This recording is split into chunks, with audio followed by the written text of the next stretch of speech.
فقیر کی بددعا سے آیا اللہ کا عذاب۔ چاچا چمن محلے کے سب سے کنجوس آدمی تھے۔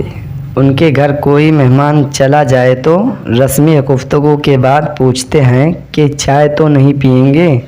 نہ، کیونکہ چائے بہت نقصان دہ ہے۔ ہاں، شربت تھوڑا گرم ہے، چلے گا کیا؟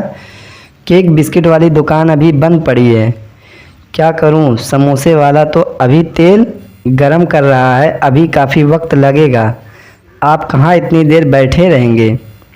بیچارہ مہمان یہ سن کر شرمندہ ہو جاتا۔ ایک دن دوپہر کو کسی فقیر نے ان کے گھر کا دروازہ کھٹکھٹایا۔ چاچا چمن نے دروازہ کھولے بغیر پوچھا، کون ہے؟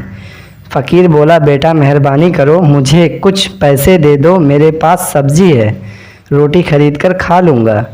چاچا چمن نے بولا، جاؤ جاؤ، دفع ہو جاؤ، نہیں ہے میرے پاس پیسہ۔ پتہ نہیں کہاں کہاں سے ایسے بھکاری آ جاتے ہیں مانگنے کے لیے، کھانے سے دل نہیں بھرتا۔ چاچا چمن نے بیچارے فقیر کو خوب باتیں سنائی۔ فقیر مایوس ہو گیا۔ آخر اس کی زبان سے بددعا نکلی، اللہ تجھے ہمیشہ کھانے سے دور رکھے، تو بھی کچھ نہ کھا سکے۔ اتنا کہہ کر وہ فقیر وہاں سے چلا گیا۔ کچھ دن بعد چاچا چمن کے پیٹ میں شدید درد اٹھا۔ درد اتنا شدید تھا کہ وہ تڑپ اٹھا۔ گھر والے ان کو ہاسپٹل لے گئے۔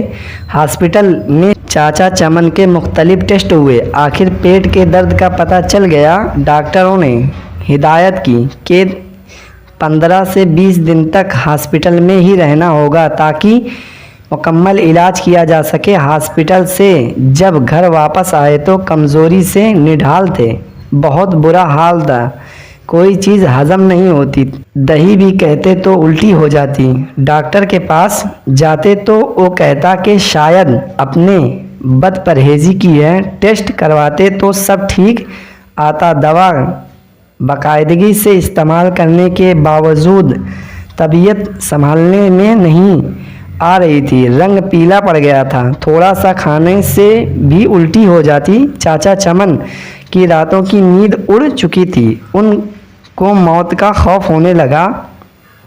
سوچتے سوچتے انہیں نیند آ گئی۔ خواب میں دیکھا کہ پلاؤ کی دیگ کے پاس بیٹھے ہیں، وہ سب کو چاول بانٹ رہے ہیں۔ صبح اٹھ کر چاچا چمن نے گھر والوں کو اپنا خواب سنایا تو انہوں نے مشورہ دیا کہ غریبوں کو کھانا کھلاؤ۔ چاچا چمن نے خیر باورچی کو بلایا اور اس سے پوچھا کہ پلاؤ کی 10 کلو کی دیگ پر کتنا خرچہ آئے گا۔ باورچی نے بتایا۔ چاچا چمن 10 کلو کی دیگ پر ہونے والے خرچ کو سن کر بڑے پریشان ہوئے، لیکن پھر سوچا کہ شاید خیرات کرنے سے میں ٹھیک ہو جاؤں گا۔ انہوں نے اتوار کی ایک دوپہر کو یہ مشکل مرحلہ طے کر ہی لیا۔ محلے کے نوجوانوں کی مدد سے محلے داروں اور غریب لوگوں کو کھانا کھلایا۔ چاچا چمن اب کافی پرسکون رہنے لگے، لیکن جب اس فقیر کا خیال آیا تو پھر وہی منحوس درد شروع ہو جاتا ہے۔ کئی دن ایسے ہی بیت گئے۔ ایک شام کو کسی فقیر کی آواز، اللہ کے نام پہ دے دو بابا۔ چاچا چمن بھاگ کر گئے تو دیکھا کہ وہی فقیر کھڑا تھا جس نے انہیں بددعا دی تھی۔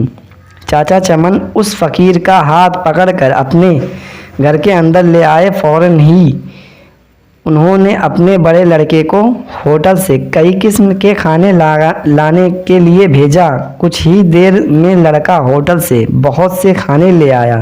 چاچا چمن اور فقیر نے پیٹ بھر کر ساتھ میں کھایا۔ جاتے وقت فقیر بہت خوش تھا۔ ایک ہفتہ علاج کے بعد چاچا چمن مکمل طور پر صحت یاب ہو چکے تھے۔ اگر ویڈیو پسند آیا تو اسے لائک کریں اور ہمارے چینل سے مرید ہونے کے لیے پاس والے ریڈ بٹن کو کلک کر دیں۔